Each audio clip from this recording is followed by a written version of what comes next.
네, 오늘 미증시 인사이트에서는요. 김한진 이코노미스트 그리고 채슬리 투자자문의 최일호 상무와 함께하겠습니다.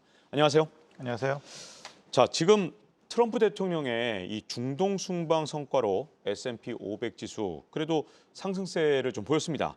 자, 근데 이 민감한 AI 반도체 기술을 결국 이게 중동이나 이런 곳에 넘겨주는 게 아니냐? 민주당에서 비판도 나오고 있거든요.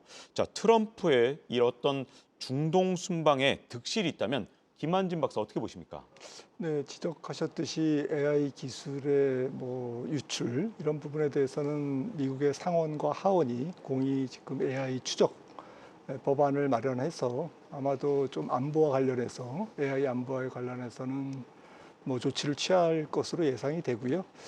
이런 위험성은 있지만 기술 유출에 대한 위험성은 있지만 반대급부가 워낙 크기 때문에 지금 트럼프 대통령이 빅딜을 하고 있는 것 같습니다. 빅딜이 거의 이루어졌죠. 일단 대규모 반도체 AI 칩 수출, GPU 수출이 이제 일어나고요. 엔비디아가 최대 수혜 기업이 되겠습니다만은 그리고 이제 항공기, 보잉이나 이제 제너럴 일렉트릭이 수혜주가 될 것 같고요.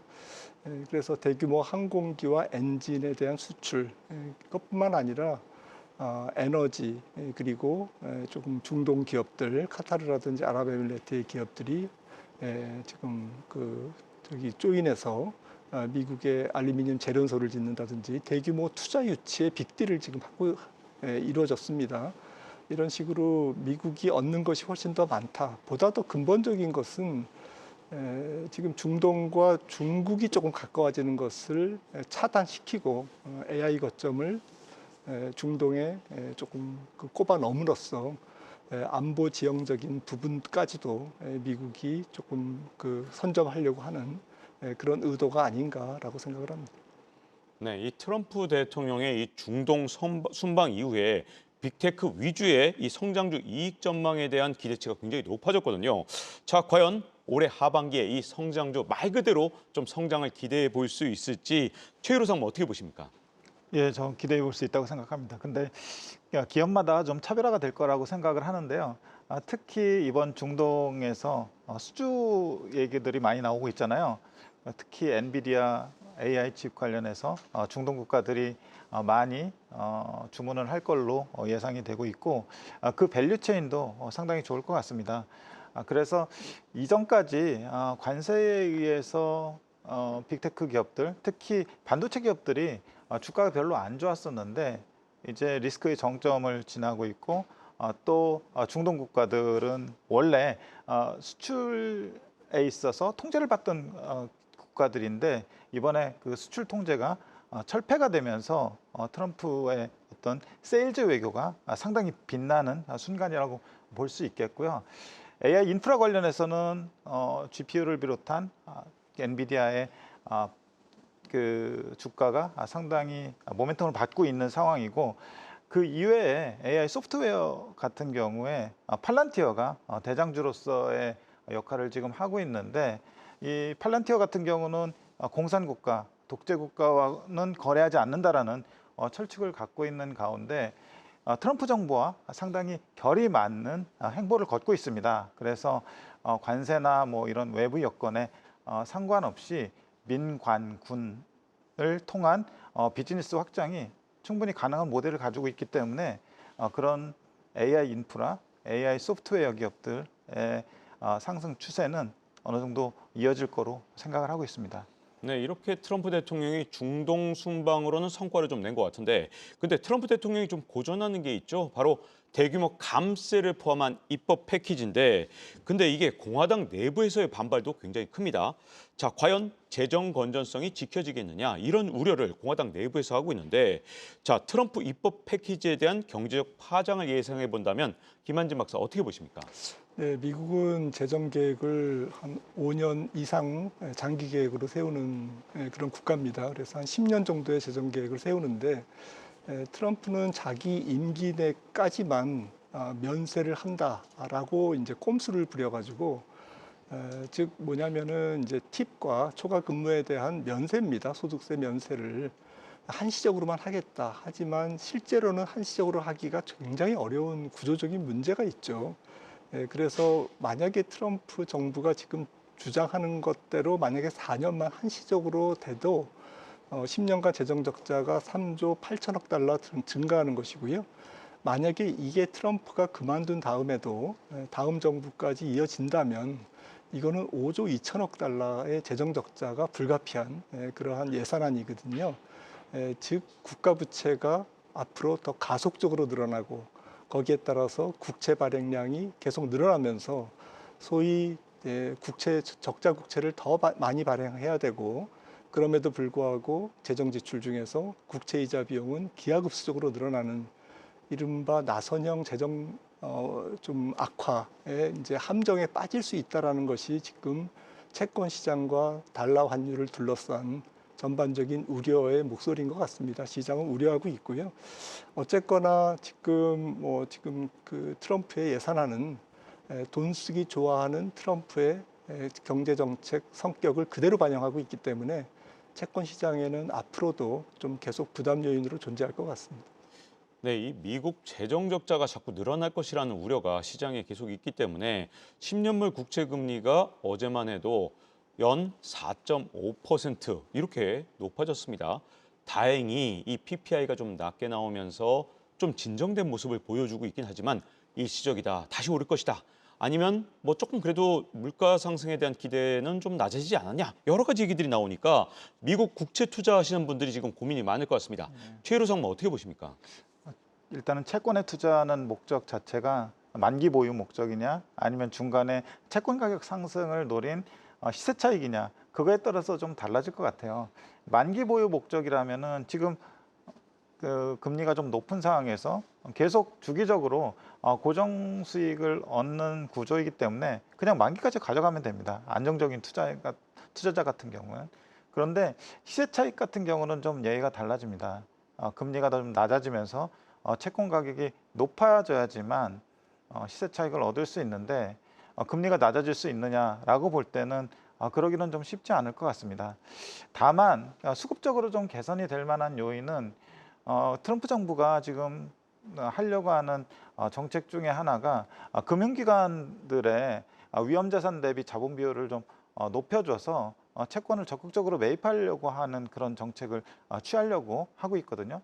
그렇게 되면은 금융기관들의 채권 매수 여력이 좀 높아져서 채권 가격이 좀 올라가게 되는 그런 상황이 생길 수 있고요.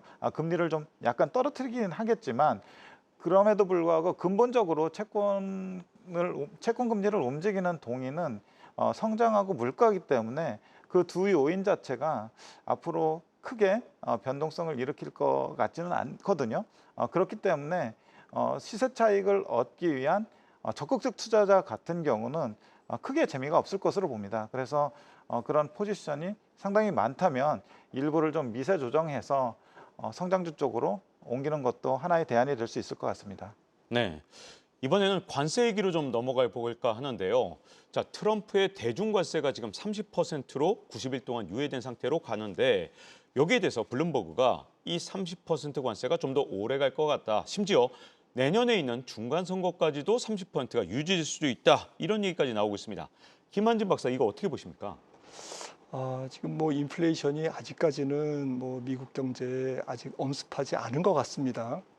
아직은 관세 영향이 없는데 앞으로는 이제 여름을 지나면서부터는 본격적으로 조금 인플레이션 요인이 도드라질 것 같고요. 뭐 가령 어제 나온 뭐 생산자 물가 같은 경우에도 4월 생산자 물가가 발표됐는데 마이너스 0.5% 전월비 감소한 것으로 낮아지는 것으로 나왔는데 이것을 내용을 뜯어보니까 최종 무역 서비스 마진이 줄어서 그래서 그 생산자 물가가 이제 떨어진 것으로 이제 판명이 됐습니다. 즉 아직까지는 무역업체들이 유통업체들이 수입업체들이 그것을 가격을 흡수하고 있지만 아마도 한 2, 3개월이 지나면 즉 여름을 지나면서부터는 본격적으로 관세 영향이 가장 우려스러운 게 인플레이션을 타격할 것이다.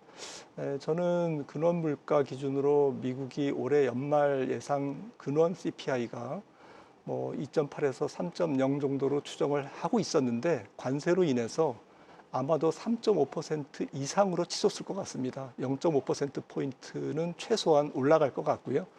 여름부터 물가가 올라가면서 많은 부작용을 조금 유발하지 않을까라고 우려가 됩니다. 네. 사실 어제 파월 연준 의장이 이 관련해서 경고를 좀 했죠. 미국의 인플레이션에 대한 경고도 했고요. 이것 때문에 변동성이 커질 거라는데 그게 글로벌 금융위기 이후 직후에 그때 일어났던 변동성 그리고 팬데믹 이전까지의 변동성하고 비교해 보면 앞으로의 변동성이 더 커진다는 겁니다. 자, 이것만 들어보면 2010년대보다 20년대가 더 어려운 시대가 될 것이다. 이런 생각도 좀 드는데 자, 과연 투자자들은 어떻게 될지 뭐 금투자를 해야 되는지 경기 방어주를 해야 되는지 고배당주를 투자해야 되는지 최근에 어떤 투자 전략이 가장 유리할지 최희로 상무는 어떻게 보십니까? 글쎄요, 물가를 가지고 그 투자 전략을 세우는 거는 그렇게 바람직하지는 않은 것 같습니다. 특히 거시경제 변수 자체가 최근에 무역 갈등이나 무역 협상의 경로에 따라서 다르게 움직이고 있잖아요. 그럼에도 불구하고 돈을 버는 기업과 못 버는 기업들의 차별화는 확실히 나타날 것으로 보고 있기 때문에 지금은 물가라든지 금리라든지 그 이외의 어떤 정치적 변수보다는 기업의 경쟁 우위와 실적 모멘텀을 위주로 한 종목 구성 그리고 포트폴리오 대응이 훨씬 더 중요한 구간인 것 같고요. 굳이 이제 방어주나 금이나 이런 약간 도망가는 투자보다는 적극적인 투자가 더 좋다고 생각하는데 그 이유는 물론 이제 무역 협상의 경로가 어떻게 될지는 모르겠지만 미중 의 어떤 현상을 지켜보면은 무역 갈등을 계속 끌어봐야 서로 손해만 되거든요. 그래서 저는 무역 갈등이 지금 이 상황에서 더 악화되지는 않고 서서히 완화되지 않을까라고 생각하고 결국 시간의 문제라고 생각을 합니다. 그런 가정 하에서 결국은 주식하기에 좋은 여건이 될 것이고 그리고 그 가운데 성장주의 어떤 차별화된 성과가 나타나지 않을까 그렇게 생각을 합니다. 네, 이 김한진 박사께서는 뭐 연말에 좀 물가가 많이 오를 것 같다 이렇게 보셨습니다. 자, 그러면 투자 전략은 어떤 식으로 좀 보시나요? 네, 물가가 올라간다는 얘기는 결국에는 일시적으로 성장률에 타격을 입을 수밖에 없다라는 의미고요. 그래서 올해 미국 경제 성장률이 7월과 또 8월 중순으로 예정돼 있는 중국과의 90일간 관세 유예 이런 것들이 스무스하게 잘 타결적으로 가더라도 하반기에 미국 경제 성장률은 양적 성장률이 확연하게 둔화될 것 같고요. 그래서 올해 미국 경제 성장률은 작년에 2.8%에서 올해는 1%대 초반 한 1.2나 1.3으로 뚝 떨어질 것 같거든요. 이것은 어디까지나 관세 협상이 굉장히 순조롭게 이루어진다라는 가정이고요. 만약에 중국과의 관세 협상이 또 지연되고 전체적인 공급망 차질이 있고 어제 파월 의장이 얘기했던 공급 쪽에서의 충격이 계속된다면 그리고 자산 시장에서 변동성이 큼으로 인해서 기업들이 상당히 위축된 경영 환경을 보이면서 물가 상승에 따른 소비의 둔화가 같이 겹친다면 제가 볼 때는 미국 경제가 상당히 하반기에 고전하지 않을까라고 생각을 하고 있고요. 그런 측면에서 좀 방어적인 포트폴리오, 현금 비중을 조금 높이고 조금 안전자산 비중을 높이는 방어적인 투자 전략이 좋을 것 같고 또 물가가 올라가고 금리가 조금 경제 성장률에 비해서는 높은 영역대에서 머문다면 아무래도 중소기업보다는 대기업 위주로 포트폴리오를 조금 짜시는 게 우량 대기업 위주로 짜시는 게 좋을 것 같고요. 그래서 결론적으로 저는 합리적 밸류에이션의 성장주가 가장 좋을 것 같다라고 해서 좀 특히 어떤 섹터에 집착하지는 마시고 전반적으로 좀 밸류에이션이 과도하지 않은 최일호 상무님 말씀하셨던 좀 실적 기반의 주식을 좀 고르는 지혜가 필요한 것 같고요. 금도 이제 단기 상승으로 단기적인 과열권에 있기 때문에 기술적인 조정을 보이겠지만 앞으로 갈 길이 멀 것 같습니다. 조정 시에 금을 매수하는 전략도 좀 취하는 게 좋지 않을까 싶습니다. 네, 이 환율 얘기도 좀 짚어봤으면 좋겠는데요. 최근 우리나라하고 미국하고 뭔가 환율 얘기를 했다는 그런 얘기가 나오면서 지금 원화가 강세 그리고 우리한테는 달러가 약세인 모습을 보여줬는데 자, 과연 미국이 우리나라한테 진짜로 원화 절상을 요구했는지 이것도 궁금하고 그것 때문에 앞으로 우리 원화가 절상될지 김한진 박사 어떻게 보십니까? 네, 지난 5월 5일 날 이제 한미 차관급 회의가 있었는데 밀라노에서요. 거기에서 좀 어떤 대화가 이루어졌는지는 확실히 밝혀지지 않았습니다. 1시간 남짓한 회의로 알려져 있는데 아마도 환율 쪽에 언급이 되지 않았을까라고 추측을 하고 있고요. 최근에 이제 환율과 관련해서 일본, 특히 한국, 좀 무역 대미 흑자가 큰 국가들에 대해서 제2의 플라자 합의 얘기가 솔솔 이제 풍기고 있습니다. 아무래도 이제 지금 스콧 베센트 또 제이미 그레이 뭐 이런 분들의 얘기를 조금 종합해 보면 또 안덕근 이번에 또 상무부 장관이 제이미 그리어를 만났죠. 지금 제주도에서 협의체를 구성해서 환율에 대한 논의를 하고 있다라고 밝혔습니다. 그런 측면에서는 분명히 압박이 들어온 것은 팩트인 것 같고요. 그것이 조금 원론적인 측면에서의 압박인지 구체적인 압박인지는 조금 모르겠지만 아무래도 한국 입장에서는 조금 이 관세 협상 기간에 조금 적극적으로 환율을 조금 올리는 전략은 적어도 조금 불편할 것이다. 하기 어려울 것이다라는 것이 이제 팩트인 것 같습니다. 네. 5월 5일에 우리 원화 가치가 갑자기 절상된 걸 보면 어쨌든 트럼프 행정부에서는 원화 절상을 바라고 있을지도 모르겠다라는 생각이 좀 들거든요. 자, 이런 것들이 국내 증시 또 미국 증시에는 도대체 어떤 영향을 미칠지 최유로 성분 어떻게 보십니까? 글쎄 이때 통화라는 것이 양국 간의 어떤 경제 체력을 반영하는 거라는 측면에서 봤을 때 플라자 합의나 어떤 정치적 영향도 환율에 영향을 미치겠지만 제가 볼 땐 경제 펀더멘털이 더 영향을 미친다고 보거든요. 그래서 얼마 전에 환율이 급격하게 떨어지기도 했었지만 사실은 일시적인 거에 지금 돌이켜 보면 그쳤고요. 또 그 양국 간의 그 경제 펀더멘털이 그렇게 단기간에 바뀔 것 같지도 않고 장기로 보면은 여전히 그 갭 차이가 상당할 수 있기 때문에 우리가 얼마 전에 1,400원 정도를 뉴 노멀로 생각을 하고 있었잖아요. 거기서 갑자기 환율이 뭐 1,300원대, 1,200원대로 떨어지도록 어떤 조치를 취한다라고 하는 거는 좀 예상하기는 어려울 것 같아요. 그리고 더군다나 증시 측면에서도 요즘은 환율의 변동성 자체가 증시에 영향을 미친다기보다도 예전에 저희가 경험했듯이 우리나라 원화가 강세로 갈 때 증시가 강세로 가는 측면은 있습니다. 그럼에도 불구하고 최근에 그런 그 동향이 잘 포착되지 않는 거는 삼성전자가 사실 기술적 리더십을 조금 이루면서 한국 시장을 상당히 좋게 보고 바스켓 매수가 대거 들어온다든지 그런 경향은 잘 포착이 되고 있지 않거든요. 일부 방산이나 피부 미용이나 그리고 조선 쪽에 매수세는 좀 급증하는 것 같은데 그런 그 특정 섹터들의 이제 매수로 인해서 한국 지수 자체가 그렇게 추세적으로 세게 올라갈 것 같지 않거든요. 결국 이제 삼성전자라는 반도체를 위시한 큰 섹터가 움직여야 되기 때문에 결국 환율을 가지고 증시를 예측하기보다는 대응의 차원이 더 중요하다고 생각을 합니다. 네. 사실 5월 5일자에 전후에서 한 이틀 만에 우리나라 원화 환율이 한 100원 정도 떨어지니까 미국에 주식을 투자하셨던 분들은 깜짝 놀라셨을 거예요.